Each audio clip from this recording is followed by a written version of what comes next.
Nick moves to New York to pursue the great American dream. He quickly becomes fascinated with his wealthy neighbor, Jay Gatsby, and his wild lifestyle.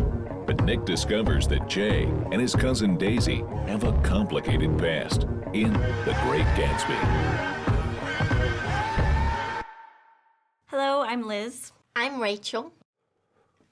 And I'm Kevin. And we're here to talk about Great Gatsby. We've all just seen it. What did we think? Did we think he shook off the dust of Australia, that Baz Luhrmann, or not? Yes. The Great Gatsby is standard high school English fare. It's a story about decadence in society. It's told through the eyes of Nick Carraway, our narrator, and it's his meeting with Jay Gatsby. The screenplay is written by Pearce and, of course, Baz Luhrmann. It's hard to review this film without thinking about the Mia Farrow film, which I know I don't want to dote on too much, but I constantly found myself watching this new version of Great Gatsby and going, oh, I like what they did compared to what the Mia Farrow version did. And I think one of the major differences is the framing device of Nick Carraway being in the sanitarium, which I did a little research on. And apparently F. Scott Fitzgerald and his lady Zelda were each spent some time in a sanitarium. So I thought it was interesting that they brought in this autobiographical element into the film. So I liked that little intertextuality. I've heard a lot of complaints about the use of music, and they're like, well, F. Scott Fitzgerald really liked jazz, so I should hear more jazz in this film. And it's like, well, no, it's Baz Luhrmann's interpretation. Exactly. The music choices worked, I think, in this. It works on a number of levels. It brings in a different audience, too, that probably wouldn't see this, because if you look at it, the book is very soapy, and it's very simplistic. So I think if they had done it straight, like the Mia Farrow version... To be fair, you've just bummed out a whole bunch of people by saying that. I don't know that it's soapy and simplistic. I think the language is beautiful. I agree with that, but the story, the plot is pretty simplistic. But I don't think that would have drawn in a huge younger audience. And this, I think, like, you can hear people are excited about it because of his visual style, because he's going to make it something, he's going to make it seem like it's something bigger than probably what it is. And what I liked about this version was the use of visual metaphors. I mean, we had Gatsby's ring, we had the red plane, we had the letters on the screen turning from snow into letters, and you know, of course, there's the green lighthouse, and there's this constant invocation of a visual metaphor throughout the film, and I thought that actually made it more literary, if anything.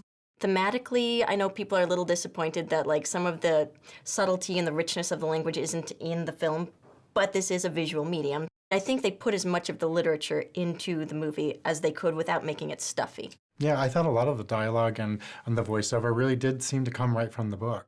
She just wants to run away. She wants to leave that. Jay, you can't repeat the past. Can't repeat the past. No. Tobey Maguire was a complete misstep in terms of casting, because I really enjoyed the cast of this film, but I thought he was vanilla and boring and blah would be my ways to describe him. See, I thought that he was sweet and naive, and he pulled off the character that he needed to be a juxtaposition to Leonardo DiCaprio's character. Also, he has to be a little bit vanilla, because otherwise he'll steal focus, and the story is not about him. But he was uninterestingly vanilla. I didn't think so. I thought he was sweet and hopeful. I don't like him normally and stuff, and I was expecting the same thing, but I actually, within about half an hour, I was kind of like, wow, I'm impressed. I'm kind of liking him. But Leonardo DiCaprio I was very impressed with, and he was the one I was worried about, because he's departed from the tragic love hero for quite a few years, and it was nice to see him back in that place. I thought he was intense, and it was effective. Yeah, I really liked him too. I was worried about his little man-boy thing going on, but and he also plays it with a little bit of a wink, you know, quality, which I appreciate. He has a great character arc, from confident to vulnerable to borderline sociopathic. I did like Carey Mulligan. I thought she was very well cast because she was appropriately wispy, and you could see her bowing to the persuasion of society, and I thought that was a really appropriate choice. Yeah, and that is another thankless role where you have to be sweet and charming and likable and charismatic, but then you have to be weak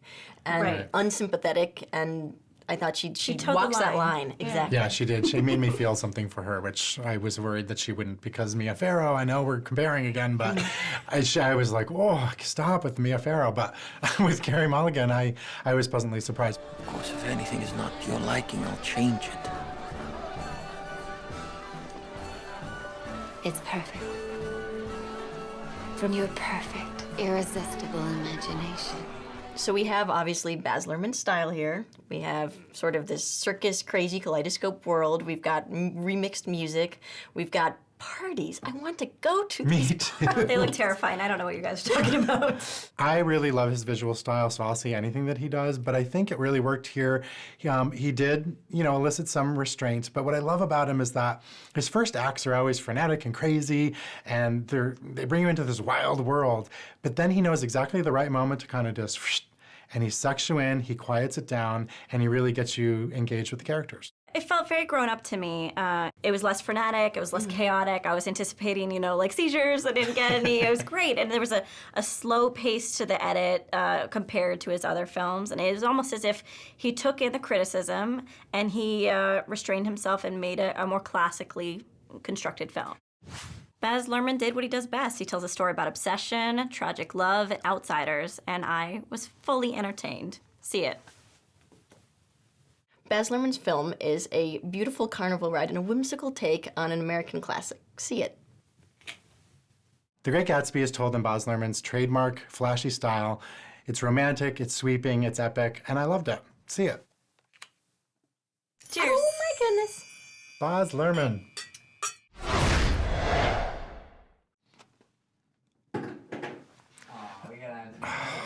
Really? Support for Just Seen It comes from Acorn, distributors of Miss Fisher's Murder Mysteries, a modern detective series set in 1920s Melbourne. Now on DVD and Blu-ray. More information is available at acornonline.com/PTV.